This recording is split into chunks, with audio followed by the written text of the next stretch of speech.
Well, I don't think we think enough about how hard it is to actually do interesting and successful things. And so this is a real issue that I got into in that original book, where young people in particular would write their own script for, this is how I want the world to work. This is how, I want to run this thing and I want it to be really successful and I want X, Y, and Z, and here's what I want to be important for this. But like, the reality is everything that is worthwhile is really, really hard, and it's often really, really specific. And so I'm always telling young people something very similar.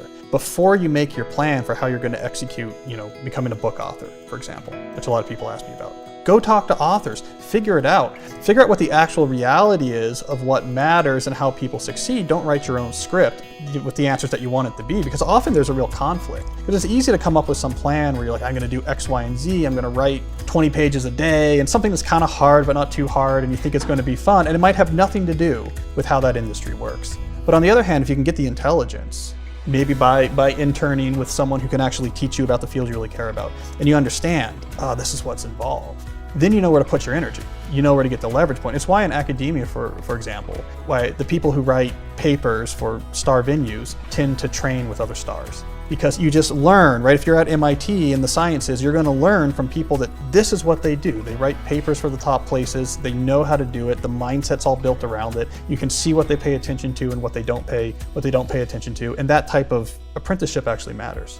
We have to lower the bar. So we have to lower the bar from this impossible height where we put it, which is you have a one true passion, and if you figure it out, you're gonna love your work starting the next day. And if you get it wrong, you're destined for a life of misery. Like, we have to lower that bar down to, there are many different things upon which you could build a life of real fulfillment and passion. But it's not just dart throwing, right? I mean, it has to be something that you have an interest in. It has to be something that you think would reward you with more flexibility and options as you got better at it, right? So it's not just arbitrary, but most people could probably pretty quickly identify 6 or 7 directions that pass those qualifiers. And so a lot of what I'm saying is that's enough. That's enough for it to pass the bar. I like this, maybe it matches some of my skills. I like the options it would open up if I did it well. It seems to resonate in some sort of ill-defined or ambiguous way. That's all enough for something to be the foundation of a passionate career. And there's probably a lot of things that pass that criteria, and that's okay.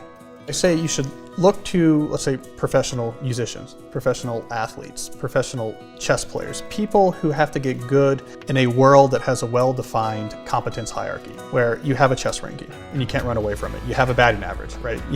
You can't get away from it. Watch how they train. Because in their world, there's a lot of effort that has gone into how do you systematically improve. And what you see is that they deliberately practice. And there's really no shortcut to deliberate practice to gaining mastery in almost any field, but in knowledge work in particular, so in this sort of whole array of sort of various creative and other types of professions, we don't think that way, and people don't actually do a lot of this sort of systematic practice. And so that's why in So Good They Can't Ignore You, I go and I hang out with a professional guitar player. And I say, okay, I want to watch you practice. And in this case, there's actually a good reason to do so, because this is someone who started playing guitar at the same time that I started playing guitar. And at the age where I was not that great, I played in a rock band, and we were like, okay, he had a record deal and was being heralded as like this talent, right, in new acoustic guitar playing. So I said, great, I want to understand, why did he become really, really good? And I didn't. Watching him practice in this sort of musician's frat house he lived in Boston with all these other musicians, answered the question 100%. He was so intense when he was practicing the guitar that he would forget to breathe. So he'd be doing this, he was trying to get a lick faster. So the way he got the lick faster is, let me play it about 10% faster than I can comfortably play it. And he was so concentrated that he'd forget to breathe. And so he would do these ragged gasps every once in a while when his body would force him to take in air. That's the whole difference. I never did that. That's stretching. You're like, what I need to do is be better at this lick. And so I'm gonna push myself beyond where I'm comfortable.